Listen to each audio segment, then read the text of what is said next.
वो मेरी आँखों का तारा है, he is the apple of my आई।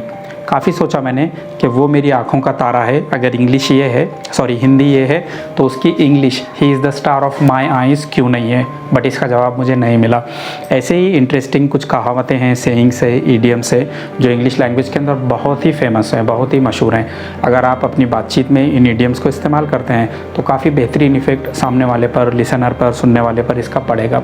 आज की वीडियो लेक्चर में हम लोग डिस्कस करने वाले हैं ऐसे काफ़ी सारी कहावतें जो फ्रूट्स और वेजिटेबल्स इनको लेकर बनी हैं और काफ़ी मायने रखती हैं अच्छी इंग्लिश बोलने के लिए।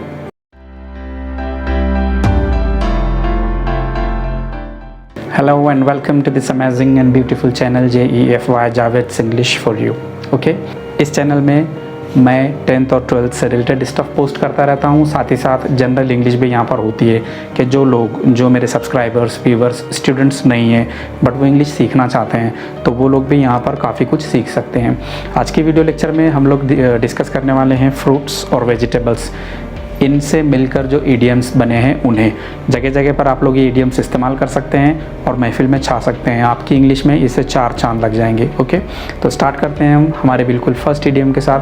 पहला वाला ईडियम है एप्पल एंड ऑरेंज। हम लोग कहते हैं ना कि अरे भाई वो दो तो बिल्कुल एक दूसरे से अलग है, एक मशरिक़ है तो दूसरा मगरिब है, एक दिन है तो दूसरा रात है, तो इंग्लिश में उसे क्या कहते हैं?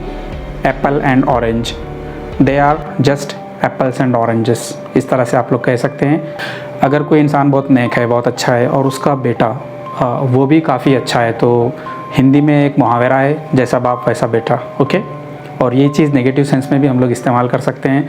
तो इंग्लिश में हम लोग कह सकते हैं the apple never falls far from the tree. अब इसका जो ट्रांसलेशन होता है वो ये होता है कि जैसा बाप वैसा बेटा।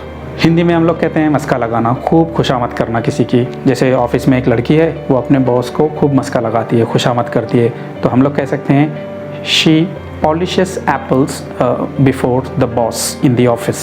यानी टू पॉलिश द एप्पल, यानी प्रैक्टिकली एप्पल लेना और उसे पॉलिश करना नहीं होता है। टू पॉलिश द एप्पल यानी किसी की खूब खूब खूब खूब ज़्यादा खुशामद करना। अगला वर्ड है चमचा। इसकी इंग्लिश सभी को पता है, स्पून। ओके, जिससे कोई चीज़ हम लोग खाते हैं, बट यहाँ पर चमचे का मतलब है कि वो ऐसा व्यक्ति, ऐसा इंसान जो किसी बड़े इंसान के आगे पीछे करता हो, उसकी खुशामद करता हो। ओके, हम लोग हिंदी में क्या कहते हैं? अरे वो तो उसका चमचा है। उसकी इंग्लिश होगी सेकंड बनाना।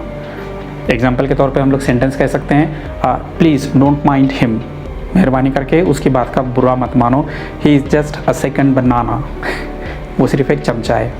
कभी कभार किसी के ताल्लुक से हम लोग कहते हैं कि अरे उसका दिमाग काम नहीं कर रहा, दिमाग नहीं चल रहा है, उसकी बुद्धि भ्रष्ट हो चुकी है। क्या बोलते हैं हम लोग? उसकी बुद्धि भ्रष्ट हो चुकी है। तो इसको इंग्लिश में इस तरह से कह सकते हैं आप लोग, गो बनानास, यानी बुद्धि भ्रष्ट हो जाना। एग्जाम्पल के ज़रिए बताता हूँ कि I think because of the mobile he has gone bananas. Mobile की वजह से उसकी बुद्धि। अगर आपकी नज़रों में ऐसा कोई इंसान है, ऐसा कोई व्यक्ति है जो कुछ भी काम का नहीं है, कुछ भी काम का नहीं है, पूरी तरह से बेकार है, टोटली यूजलेस है, तो उसे कहने के लिए इंग्लिश में एक फ्रेज़ है अ लेमन। ओके, आप लोग कह सकते हैं ही इज़ जस्ट अ लेमन, वो सिर्फ एक लेमन है। अगर उसकी इंग्लिश अच्छी है तो वो समझ जाएगा, नहीं तो वो सोचता रहेगा कि मैं लेमन क्यों हूँ। कभी कभार ऐसा होता है कि कोई इंसान कोई चीज़ करना चाहता है और वो उसे कर नहीं पाता है। ओके, तब वो कहता है कि अरे यार वो कोई ख़ास चीज़ नहीं है, वो तो मैं करने भी नहीं वाला था, इस तरह से वो तो मैं लेने भी नहीं वाला था। Actually he wants to do it but he cantt.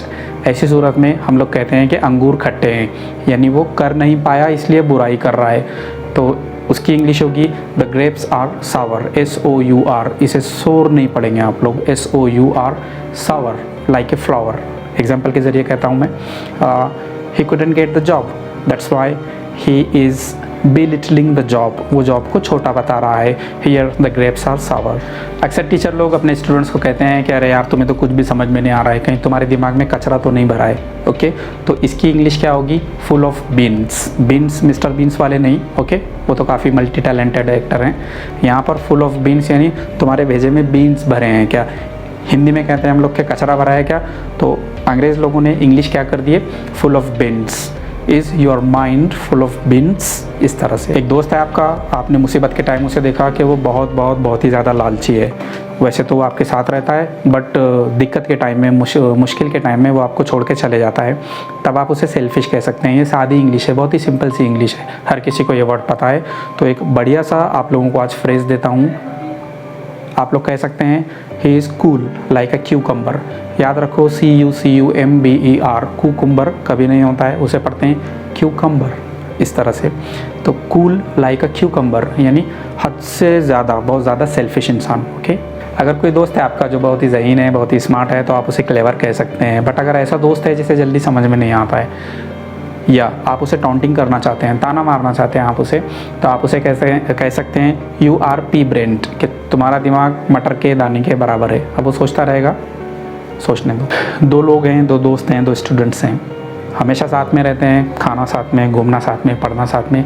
तो हम लोग कह सकते हैं 2 peas in a pod, 2 peas in a pod। इस तरह से हिंदी में शायद उसे इस तरह से कुछ कहते हैं, 2 जिस्म एक जान। अब किसी के ऊपर बहुत बड़ी मुश्किल आ गई, मुसीबत आ गई, तो हम लोग ये नहीं कहते कि आप मुश्किलात से घिर चुके हैं, हम कहते हैं वाट लग गई उसकी। क्या बोलते हैं हम लोग? वाट लग गई। तो इसे इंग्लिश में कहते हैं इन अ पिकल। अब इन अ पिकल का वर्बल मीनिंग होगा कि वो अचार में गिर गया, मसाले में गिर गया, बट ऐसा कुछ नहीं होता है उसका मीनिंग। एक्चुअल मतलब ये है कि उसके ऊपर बहुत सारी परेशानियाँ आ गई, उसकी तो वाट लग गई। He is practically in a pickle.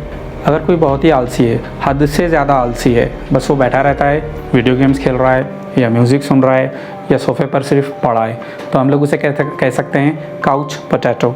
कोई भी ऐसा इंसान जो लेज़ी है, जो आलसी है, जिसके काम करना जान पर आता हो, उसके लिए इंग्लिश में एक फ्रेज़ है couch potato. Example, you expect him to do this work. तुम्हें उससे उम्मीद है कि वो ये काम करेगा।